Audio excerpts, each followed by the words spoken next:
আসসালামু আলাইকুম সবাইকে। কেমন আছেন সবাই? আশা করি সবাই ভালো আছেন। আমিও আল্লাহর অশেষ রহমতে অনেক অনেক ভালো আছি। আজকে সকালবেলা হাঁটতে হাঁটতে চইলা যাইতাছি বাজারে। রৌদ্র কিন্তু উইঠা গেছে, 10টার উপরে বাজে। বাজারে যাইতাছি, কিছু বাজার নিয়ে আসা লাগবো। কথা বলতে বলতে বাজার থেকে কিন্তু আইসাও পড়ছি, কিন্তু ওইখানে কোনো ভিডিও করা হয় নাই। তো আমি কি কি বাজার নিয়ে আইছি, ঝটফট বাজার, চলেন আপনাদের সাথে একটু শেয়ার করি। এই মাছগুলা কি মাছ আমি সঠিক বলতে পারি না, মনে হয় ঝাটকা মাছ, তাই না? এই মাছগুলারই কিন্তু গরম ভাতের সাথে শুকনা মরিচে ভাইজা খাইতে কিন্তু খুবই মজা লাগে। আর কি নিয়ে আসলাম, সিমের বিচি। পেঁয়াজ ছিল না ঘরে, এর জন্য পেঁয়াজ নিয়ে এলাম, আর 1 কেজি আলু নিয়ে এলাম, আর ধনিয়ার পাতা কাঁচা মরিচ নিয়ে এলাম। এই ঝটফট বাজার। এই দিক দিয়ে সর্বপ্রথম কাজই করবো কি, ওই যে সিমের বিচিগুলা ভিজাই নিব। এইগুলা তো বাছা লাগবো, এইগুলার খোসা ছাড়ানো লাগবো, আর সবটা কিন্তু আমার একা একাই করা লাগবে। এর জন্য ভিজাই নিতেছি। আর সবগুলা সিমের বিচি কিন্তু আমি আজকে খোসা ছাড়াই রান্না করবো না, কিছু ফ্রিজে সংরক্ষণ করবো। এই সিমের বিচি খাওয়া যতটা সহজ আর যতটা মজার, মনে করেন এই সিমের বিচির খোসা ছাড়ানো কিন্তু ততটাই কঠিন। এই ভিডিওর ভয়েসটা আমি দিতেছিলাম সকালবেলা, রাত্রবেলা দিতে পারি নাই। কালকে অনেক কাজ করছিলাম, কাজ করার পর মনে করেন ঘুমাই গেছিলাম। বাড়ি থেকে আইসি, অনেক কাজ জমা রইছিল। যত জলদি কাজ শেষ করা যায় ততই কিন্তু ভালো। তো ওই কাজ শেষ করতে করতে আমার অনেক রাত্র হয়ে গেছিল, আর শুইছি যে কইতেই পারি না কোন সময় যে ঘুমাই গেলাম। ভিডিওর ভয়েস বিশেষ করে আমি রাত্রবেলাই দেই, যে এরকমই পারি ওই রকমই দেই আর কি। রাত্রবেলাই দেই, দিনের বেলা দেই না। তো যে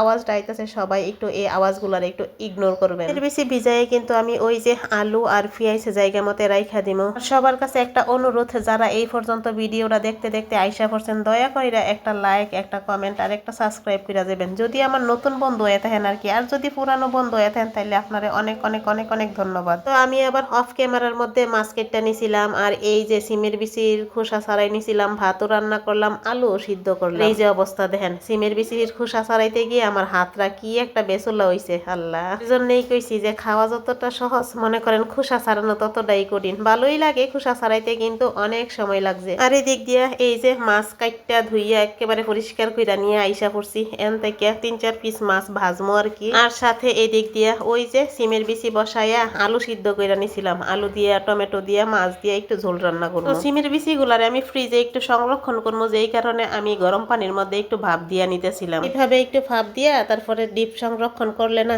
দেখবেন তরকারিটা যে সময় রান্না করবেন অনেকটাই সুস্বাদু লাগে। আমি এইভাবে আইনা ডিপ সংরক্ষণ কইরা রাইখা দিই। এই যে যখন ঠান্ডা হইব তখন এইগুলারে ফ্রিজে রাইখা দিই। আর সাথে এদিক দিয়া তরকারিটাও বসাই দিলাম, কারণ অনেক সময় হয়ে গেছে এই সিমের বিচি পরিষ্কার করতে করতে। ওই দিন বাজ্যা গেছে প্রায় 1টার উপরে। কাজ কমাইতে গিয়া আরেক কাজ বাড়াই লাইছি জানেন। এই যে তরকারি রান্না করার লাগি যে মাছ নামাইতে গেছিলাম, কিন্তু ওই মাছ না নামাইয়া আমি অন্য মাছ নামাই লাইছি। এখন কি করার, কিছু করার নাই, কিন্তু তরকারি তো রান্না করা লাগবো। আবার মাছ যদি নামাইতে যাই, ওই মাছ খুলতে খুলতে অনেক সময় লাগবে। এই যে এই ছোট মাছ নামাই লাইছি, এই মাছগুলারে রাখছিলাম টমেটো দিয়া টক রান্না করলে, এই মাছগুলা দিয়া রান্না করবো, যেহেতু এই মাছগুলা ছোট। আর টাকি মাছ নামাইতে গেছিলাম, কিন্তু এই যে এই মাছ নামাই লাইছি, বুঝছেন। যাক, তরকারি রান্না হইলেই চলবো। আমি কিন্তু আলু সিদ্ধ দিয়া দিলাম, টমেটো দিয়া দিলাম। এখন নাইরা একটু ঢাকনা দিয়া ডাইকা কষাই নি। আর আমার ছোট ফলাই এই যে এক লাইট নিয়ে আইছে নানু বাড়ি থেকে আসার সময়। কি লাইট যে কয়, লেদার লাইট নাকি বাতি জ্বলে আর কি, লেদার লাইট। এইটা দিয়া সেরা কিছুক্ষণ পর পর খালি আমার মুহের মধ্যে এই যে রান্না করতেছি এইখানে আইসা আইসা লাইট জ্বলাইতেছে। তো তরকারিটা কিন্তু কষানো হয়ে গেছে। এখন পরিমাণ মতো ঝোল দিয়া দিমু, আর ঝোলটা একটু বেশিই দিমু, কারণ ঝোলের তরকারি যেহেতু ঝোলটা বাড়াই দেওয়া লাগবো। আর আলু ঝোলটা কিন্তু এখানে টাইম নেওয়া লাগবে। তো এই দিক দিয়ে আমি কিছু সিমের বিচিও দিয়া দিছিলাম। এখন এইটারে সুন্দর করে নাইরে আবারও ঢাইকনা দিয়া সেটা ঢাইকা দিমু। ঢাইকা যতক্ষণ না সুন্দর করে বকবগায়া ফাগ উঠবো আর কি, ততক্ষণ পর্যন্ত ধনিয়ার পাতাও দিতাম না। আমি কিন্তু বেশি একটা রান্না করতে পারি না, আমি জানি আমার আপুরা অনেক সুন্দর সুন্দর রান্না করে, আর আমি তাগো ভিডিও দেখি। আমার এইখানে অনেক আপু আছে মাশাআল্লাহ, তারা কি সুন্দর সুন্দর রান্না করে, তাদের কাছ থেকে কিন্তু অনেক কিছু শিখতে পারি। তো আমার তরকারি রান্নাটা কিন্তু এইদিকে হয়ে গেছে, নামাইও নিলাম, আবার কড়াইও বসাই দিলাম। কড়াইয়ের মধ্যে তেলও দিয়া দিলাম। ওই যে কয়েক পিস মাছ ভাজমো, আর এই যে মাছ কিন্তু ভাজ্জা নেওয়ার লাগি কড়াইতে দিয়াও দিলাম। ভিডিওর শেষ পর্যায়ে আইসা পড়ছি। আমার ভিডিওটা কিরকম লাগছে অবশ্যই কমেন্ট করে বলবেন, আর ভালো থাকবেন সবাই। আজকে এতটুকুই, আল্লাহ হাফেজ।